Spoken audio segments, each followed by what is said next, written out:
نحمدہ ونصلی ونسلم علی رسول الکریم اما بعد۔ بہت سارے بچوں نے، طلبہ اور طالبات نے گیموں کے بارے میں سوالات آتے ہیں کہ گیم کھیلنا، کھیل کھیلنا، تفریحات کے بارے میں، اسی طرح جو آج کل ایک ایشو چل رہا ہے پب جی وغیرہ کھیلنا، تو مناسب یہ معلوم ہوتا ہے کہ اسپیسیفک کسی گیم کے بارے میں حکم بیان کرنے سے پہلے اس ویڈیو کے اندر چند اصولی باتوں کا ذکر کر دیا جائے گا، اور نیکسٹ ویڈیو کے اندر اور نیکسٹ جو کلپ ہے اس کے اندر انشاءاللہ جو مروجہ کھیل ہیں اور تفریحات ہیں اس کے احکامات کو ذکر کیا جائے گا۔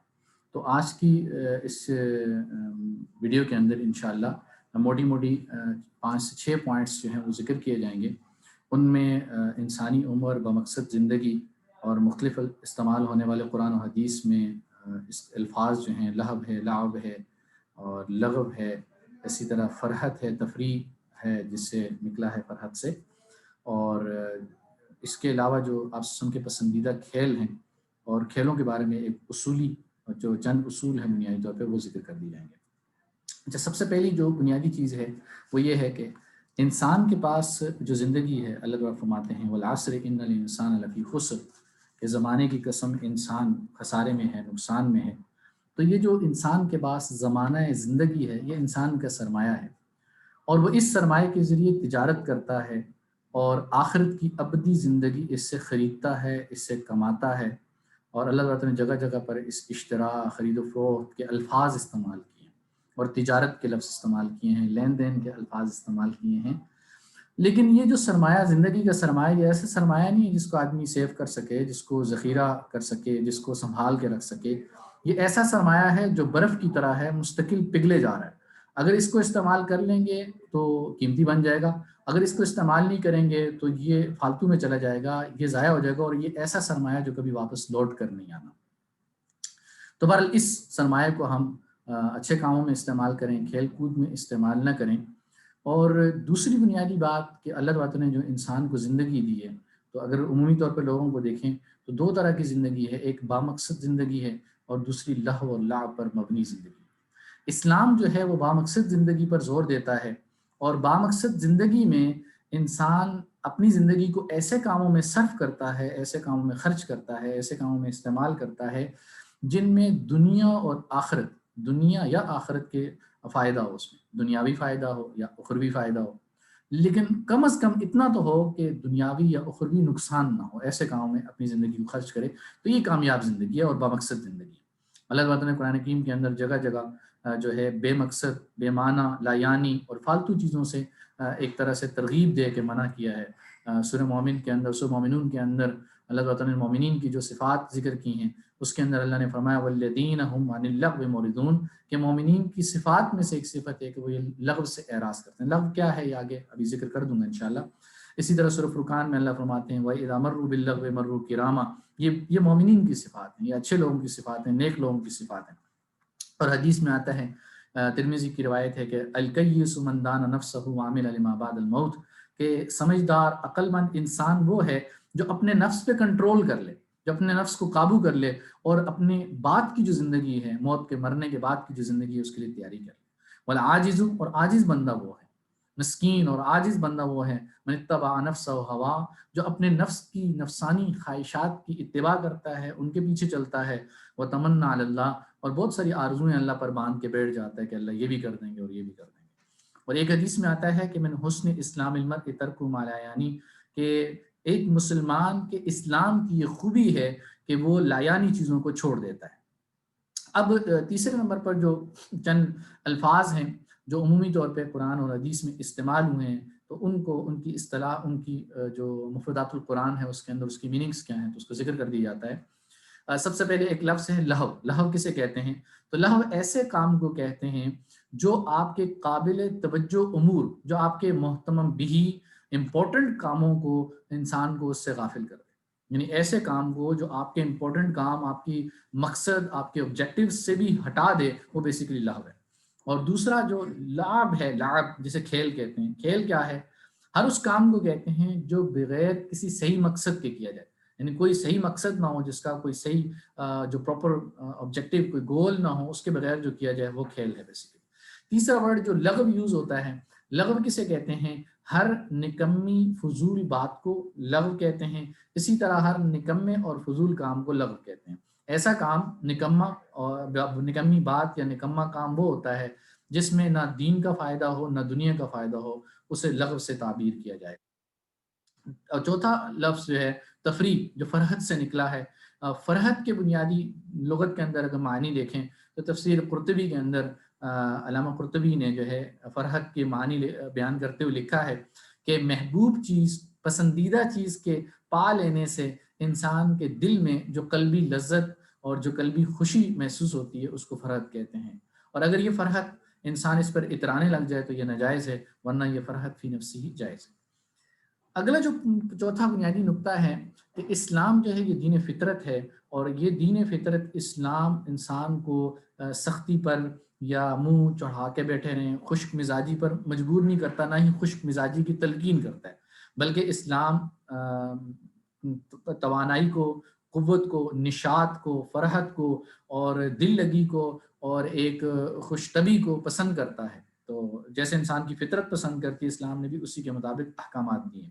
دو باتیں صرف عرض کر دیتا ہوں، باقی پھر انشاءاللہ اگلی چیزیں تفصیلات اگر دیکھنی ہوں تو میرے استاد محترم مفتی محمود عیسیٰ صاحب کی ایک کتاب ہے، اس کے اوپر کھیل اور تفریح کے شرعی احکامات جو ہیں اس کے اوپر تفصیلی کتاب ہے، ماشاءاللہ انہوں نے تفصیل سے لکھا ہے اس پر۔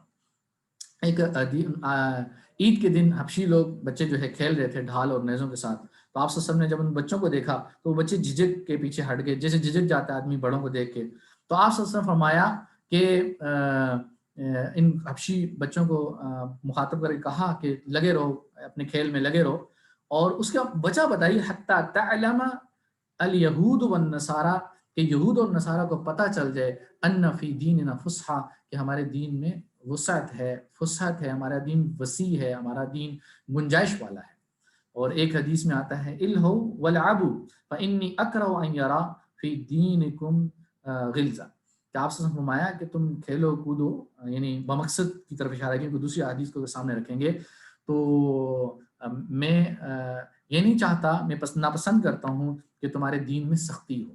جیسے آج کل ہمارے ہاں ہوتا ہے، جو لوگ دین پہ عمل کرتے ہیں تو وہ چہرے پہ ایک سنجیدگی، ایک ڈراؤنی قسم کی سنجیدگی سجا لیتے ہیں، تو یہ دین ہماری اس کی تلقین نہیں کرتا، دین خوشطبی کی اجازت دیتا ہے، کھیل کود کی اجازت دیتا ہے۔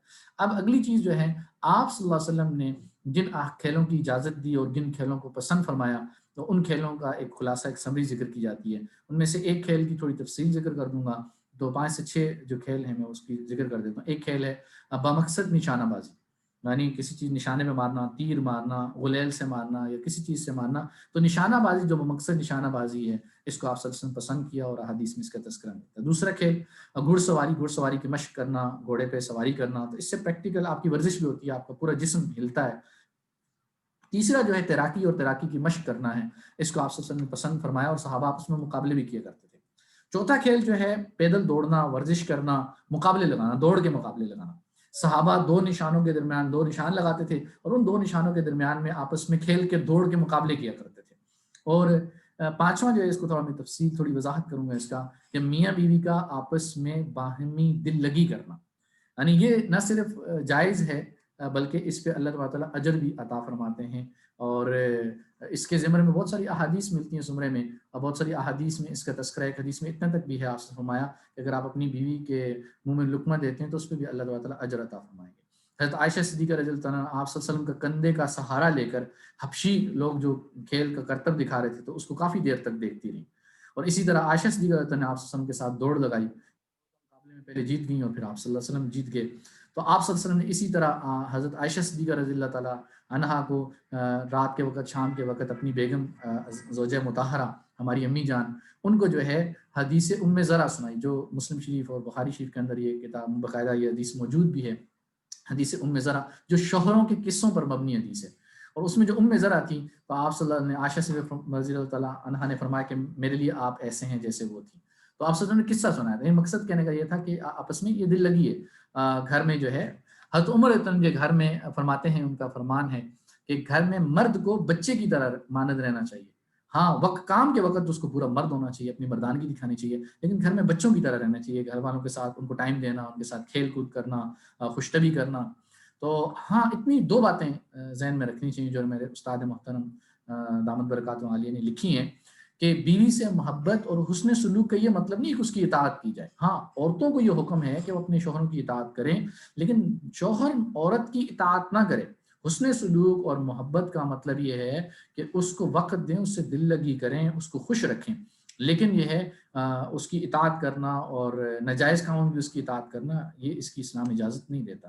اور دوسری بنیادی بات ہے کہ یہ صرف خوش طبی کرنا، ان کو تھوڑا بہت وقت دے دینا، یہی اسلام نے حقوق نہیں رکھے بیویوں کے.